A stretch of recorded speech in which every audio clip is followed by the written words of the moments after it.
কেমন ইমানদার হতে হবে একটু খেয়াল করেন প্রিয় ভাইরা। রাসূলুল্লাহ সাল্লাল্লাহু আলাইহি ওয়াসাল্লামের একজন সাহাবী, যে সাহাবীর নাম ছিল হানজালা। টকবকে তাজা রক্ত তার ভিতর টকবক করছিল, মাত্র 24 বছর বয়সে।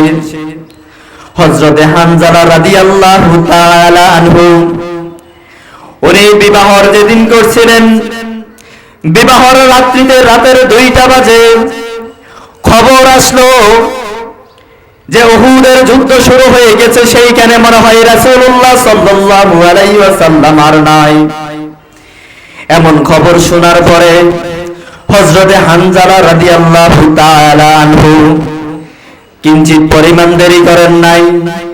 কেমন হযরতে হানজালা কি অবস্থায় ছিলেন? হযরতে হানজালা রাদিয়াল্লাহু তাআলা আনহু উনি তখন ওনার বাসর ঘরে অবস্থান করতেছিলেন। নতুন বিবাহ নবদুলা আর নববধূকে পাশে রেখে, নিজের স্ত্রীকে, প্রিয়তমা স্ত্রীকে পাশে রেখে, বিছানায় রেখে যুদ্ধের জন্য ময়দানে ছুটে গেছিলেন হযরতে হানজালা।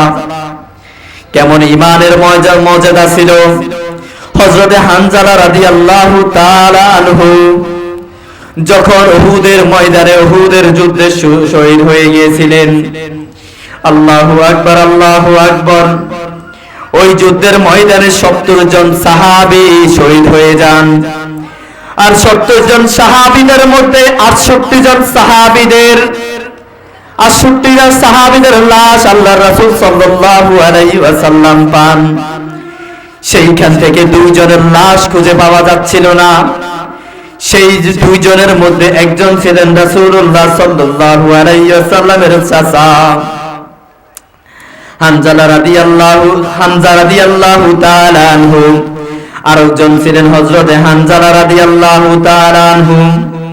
কতিপয় এমন অবস্থায় একজন মহিলা বোরকা পরে ওইখানে উপস্থিত হলেন।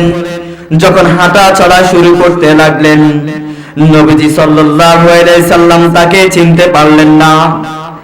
নবীজি সাল্লাল্লাহু আলাইহি ওয়াসাল্লাম মহিলাকে বলেন যে কি ব্যাপার, কে তুমি, এখানে কেন আসছো?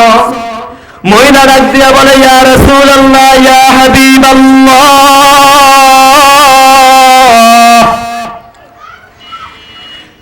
আপনি কি ছিলেন হানজালা নামক আপনার সাহাবী একটা ছিল? এই কথা বলার পরে রাসূলুল্লাহ সাল্লাল্লাহু আলাইহি ওয়াসাল্লাম ডাক দিয়া বলেন, হ্যাঁ, হানজালা তো আমার সাহাবী ছিলেন। বলো, ইয়া রাসূলুল্লাহ, আপনার কি মনে আছে কাল বিকেলে একটা সাহাবীর বিবাহ পড়াইছিলেন? বলে, হ্যাঁ, আমার মনে আছে, আমি আমার হানজালার বিবাহ পড়াইছিলাম। বলে, হানজালা রাদিয়াল্লাহু তাআলা আনহু বাসর ঘরে আমার সাথে ছিলেন।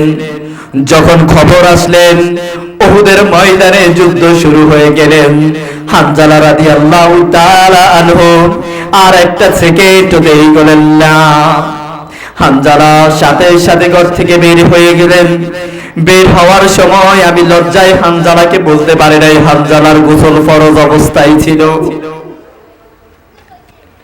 হানজালা যাওয়ার সময় আমি স্ত্রীর কপালে একটা চুম্বন দিল। আর যাওয়ার সময় বলে, ওগো আমার প্রিয়তমা স্ত্রী, যদি বেঁচে থাকি তাহলে দেখা হবে, আর যদি বেঁচে না থাকি তাহলে জান্নাতে দেখা হবে। আল্লাহু আকবার।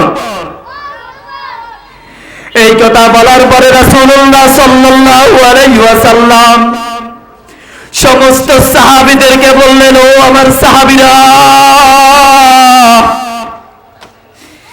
আমার হানজালার লাশ কোথায়? তোমরা একটু বিশ্রাইয়া দেখো।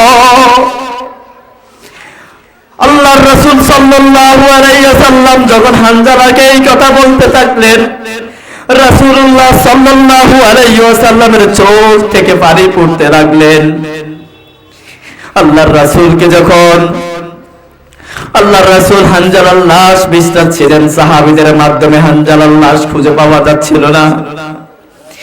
এমন তো অবস্থায় যখন সাহাবীর লাশ পাওয়া গেল, হানজালার লাশ পাওয়া গেল, তখন আসি এক সাহাবী বললেন, ওগো আল্লাহর রাসূল, ইয়া হাবিব আল্লাহ, ইয়া রাসূল আল্লাহ, হানজালার লাশ পাওয়া গেছে। বলল যে কোথায়? বলল যে ওই কর্নারে পড়ে আছে। আল্লাহর রাসূল সামনে গিয়ে দেখলেন হানজালার লাশ সাদা কাপড়ের মাধ্যমে মোড়ানো, এমনকি হানজালার মাথা থেকে পানি টপ টপ করে পড়তে লাগলেন। যখন এমন তো অবস্থায় দেখলেন হানজালাকে, যখন হানজালার এই লাশ যখন তার মাথা থেকে পানি পড়তে লাগলেন, তখন জিবরাইল আলাইহিস সালাম আসি বললেন, ইয়া রাসূলুল্লাহ, ইয়া হাবিবাল্লাহ, এত হতভাগ্য হওয়ার কোনো চিন্তিত হবেন না আপনি। আপনার হানজালাকে আল্লাহর পক্ষ থেকে ফেরেশতাদের মাধ্যমে আপনার হানজালার লাশ তৃতীয় আসমানে গোসল দেওয়া হয়েছে। আল্লাহু আকবার। আর হানজালার লাশ থেকে মিশকে আম্বরের ঘ্রাণগুলো আসতেছিল। কেমন মুজিজা ছিল সাহাবীদের ভিতরে, কেমন মুজিজা থাকার কারণে তারা ঈমানের তাদের যে শক্তিটা ছিল, সেই শক্তিটা থাকার কারণে তারা রাসূলের প্রতি ঈমান আনছিলেন, আল্লাহর প্রতি দেহ বিশ্বাস ছিল বিদায় তারা শহীদ হয়ে দুনিয়ায় থেকে চলে গেলেন। প্রিয় ভাইরা আমার, সম্মানিত দ্বীনী ভাইরা, বলতেছিলাম যে ঈমানের মুজিজার ব্যাপারে হানজালার মতন সাহাবীর মতো যদি নিজের স্ত্রীকে যদি বাসুর ঘরে রেখে যদি যুদ্ধের ময়দানে গিয়ে যদি শহীদ হয়ে যেতে পারে, আর আমরা সাধারণ মানুষ কি পরিচয় দিব আল্লাহর দরবারে? কথা বলেন ঠিক কিনা?